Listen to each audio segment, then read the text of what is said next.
द्वितीय तराइन का युद्ध, मोहम्मद गौरी बनाम Prithviraj Chauhan. The fall of Prithviraj Chauhan. सन 1192, स्थान तराइन, आज का तराउरी, हरियाणा।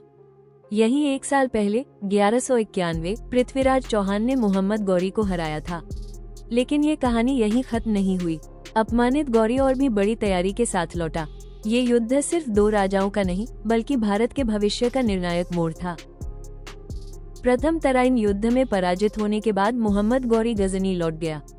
उसने अपने सेनापतियों और अधिकारियों को, जिन्होंने युद्ध में कायरता दिखाई थी, सार्वजनिक रूप से अपमानित किया और पद से हटा दिया।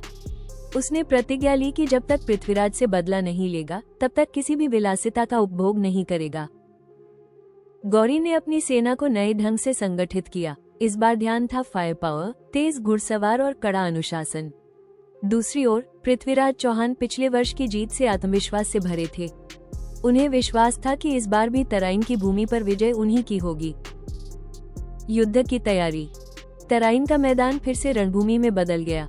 चौहान की सेना विशाल और शक्तिशाली थी, हाथी, घुड़सवार और हजारों धनुर्धारी। गौरी ने अपनी रणनीति बदल दी। इस बार उसने सेना को छोटे छोटे घुड़सवार दस्तों में बांटा, ताकि वे अचानक आक्रमण करें और तुरंत पीछे हट जाएं। यह नई रणनीति भारतीय हाथियों और भारी पैदल सेना के सामने बहुत प्रभावी साबित होने वाली थी। युद्ध का आरंभ। युद्ध का बिगुल बजा। चौहान की सेना ने पूरे जोश के साथ हमला बोला, लेकिन गौरी की टुकड़ियां लगातार आकर वार करती और पीछे हट जाती। हाथियों को उकसाकर चौहान की सेना में अफरा तफरी मचाई गई।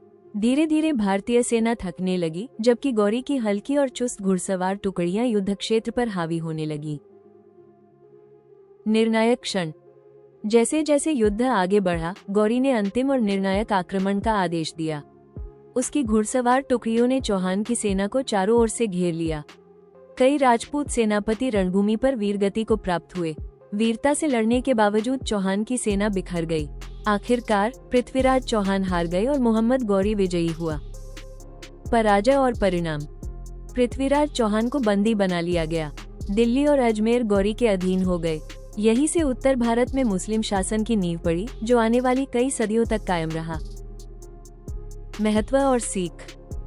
द्वितीय तराइन का युद्ध केवल एक राजा की हार नहीं, बल्कि भारतीय इतिहास का निर्णायक मोड़ था।